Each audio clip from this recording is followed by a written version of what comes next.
I'm Dr. Robert Raven from the Queensland Museum. I'm the Senior Curator of Spiders there. And what I'm doing here is trying to get a good understanding of the diversity and richness of the spiders in the Olkola area. The amazing thing that we're finding is that there are a lot of species here, they're just not there in big numbers. So with a lot of work and slow collecting, we're building up a good picture of what's here.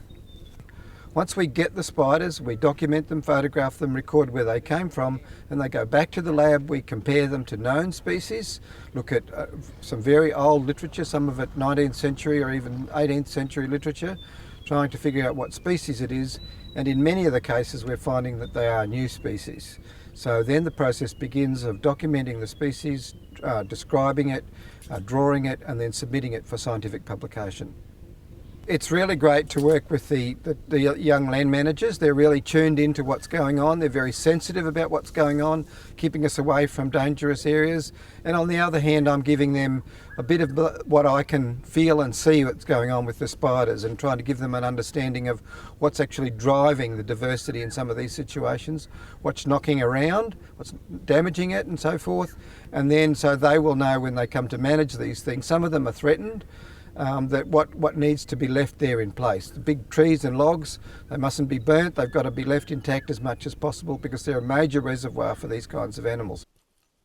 So the issue from a point of view of a scientist is how we exchange information between the science and the Indigenous knowledge that's in the area. And in many cases what I'm finding is that, however much the scientists know, they really don't know that much, and that the traditional owner knowledge is very, very high in a lot of these situations, and we've got to sit down and both absorb the environment that we're in, get settled into it before we can actually start getting decent understanding of what's going on. So it's a mutual sharing.